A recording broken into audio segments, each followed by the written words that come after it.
নমস্কার বন্ধুরা, কেমন আছো তোমরা সবাই? আশা করি সবাই ভালো আছো আর সুখের সংসারে সবাইকে স্বাগতম। আজকে আমি রান্না করব এই শাকটা তোমরা কোনোদিনও দেখেছো কি খেয়েছো বলো, আর কমেন্ট করে সবাই বলবে যে এটা কি শাক বলে তোমাদের ভিতরে। আমরা এটাকে অনেক নাম আছে, এটা টক শাক বলে, কেউ চুই শাক বলে, আরও কি নাম আছে আমি অতটা জানি না, আমি দুটো নামই জানি। আর এই শাকটা আজকে তুলে এই শাকটার একটা নতুন রেসিপি করব। কীভাবে করি পুরো ভিডিওটা দেখতে থেকো, তাহলে বুঝতে পারবে। তো আমি শাকটা তুলে নিচ্ছি। আর এই শাকটা না যদি তুলি আবার নতুন করে আবার এরকমই হবে। এই শাকটা আবার এইখান দিয়ে এইভাবে তুলতে হবে, এইভাবে তুললে আবার এইখান দিয়ে আবার হবে। তার জন্য আমার এই ডান্টিগুলো শুদ্ধ এইভাবে তুলতে হবে শাকগুলো, তারপরে ডান্টিগুলো পরে বেছে তুলে দেবো।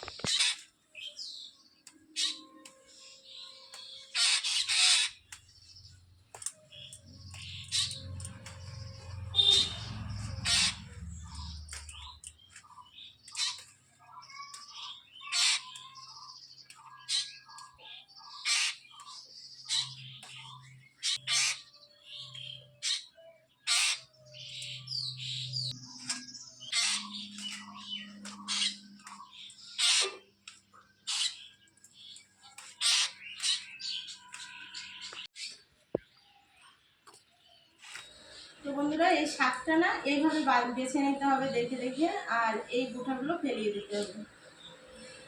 এটা আমি গাছের থেকেই ফেলিয়ে তুলতে পারতাম, কিন্তু এটা শুদ্ধ যদি রেখে দিই গাছে তাহলে আর ওইখান দিয়ে আর কোনো শাক হবে না।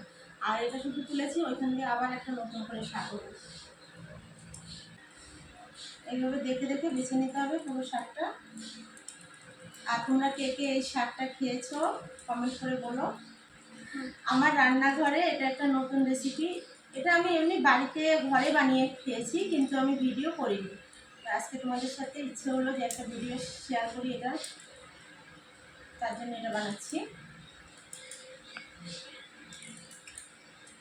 গ্যাসটা জ্বালিয়ে নিয়েছি, এবার কড়াটা বসিয়ে দেবো গ্যাসের উপরে। কড়াটা গরম হয়ে গেছে, এখানে আমি সর্ষের তেল নিয়ে নিয়েছি, সর্ষের তেল দিয়ে দেবো। শুকনো লঙ্কা নিয়েছি, শুকনো লঙ্কাটা তেলের উপর দিয়ে দিয়েছি। এখানে নিয়েছি আমি সর্ষে, এখানে কালো সর্ষে আছে, সর্ষেটা তেলের উপর দিয়ে দেবো।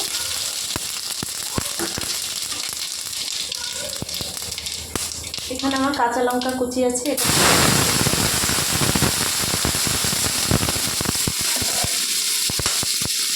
আর এখানে আছে অর্ধেক মাছের মাথা।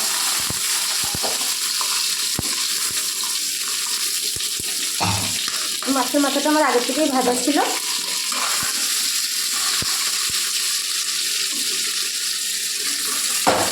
মাছের মাথাটা আমি পুরো ভেঙে দেবো।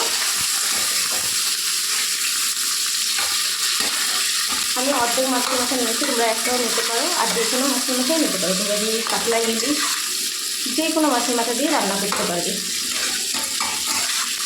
আর এখানে আমি অর্ধেক নিয়েছি, কেননা আমার শাকটা অল্প, তার জন্য আমি অর্ধেক মাছের মাথা নিয়েছি। এবার এই টক শাকটা আমি ধুয়ে রেখেছিলাম, বেছে ধুয়ে নিয়েছিলাম, এবার আমি এটা দিয়ে দেবো।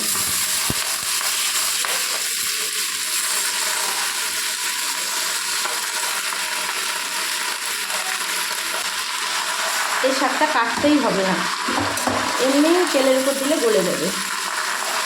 কিছুক্ষণ পরে দেখবে শাকটা পুরো গলে গেছে, তার জন্য আমি কাটলাম না শাকটা।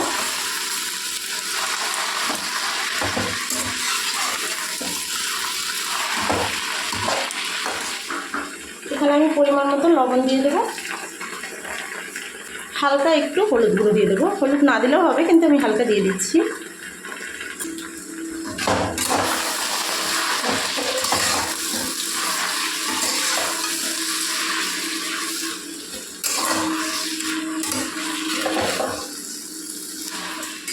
এবার আমি এটা 5 মিনিটের জন্য ঢেকে দিচ্ছি। 5 মিনিট হয়ে গেছে।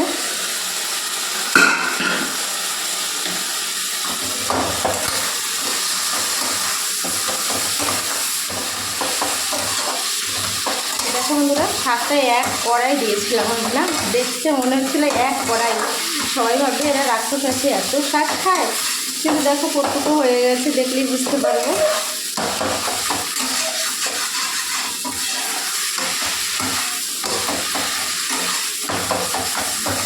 এটা এইভাবে ঘুটে ঘুটে দিতে হবে একটু। খেতে অসাধারণ একটা টেস্ট। যখন সব তরকারির সাথে ভাত খাওয়া হয়ে যাবে, লাস্টে এটা দিয়ে ভাত খেতে হবে, কেননা এটা টক লাগবে খেতে, তার জন্য। দেখো বন্ধুরা, এক কড়াই শাক কটুকো হয়ে গেছে, দেখো দেখলেই বুঝতে পারবে কটুকো হয়েছে। চলো, আমার হয়ে গেছে শাকটা, এবার আমি নামিয়ে নিচ্ছি।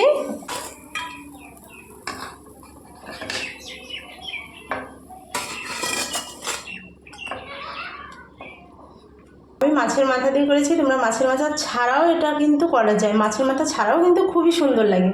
আমি মাছের মাথাটা ছিল ঘরে, মাছের মাথাটা দিয়ে করেছি, মাছের মাথা দিয়েও ভালো লাগবে, আর মাছের মাথা না দিলেও আরও খুবই ভালো লাগবে এই শাকটা। তোমাদের আশেপাশে, বাড়ির আশেপাশে যদি হয় কিংবা যদি লাগিয়ে থাকো, তাহলে একবার করে দেখবে, তাহলে বুঝতে পারবে মানে কেমন লাগে খেতে। আমার থেকে তো খুবই ভালো লাগে, আর আমাদের বাড়ির সবাই ভালো খায়, বাচ্চারাও ভালো খায়।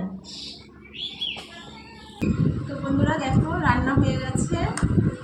এখন আমি খেয়ে দেখছি, আমার পুষ্পা আগে খেয়ে দেখবে কেমন হয়েছে, আর বলবে পুষ্প।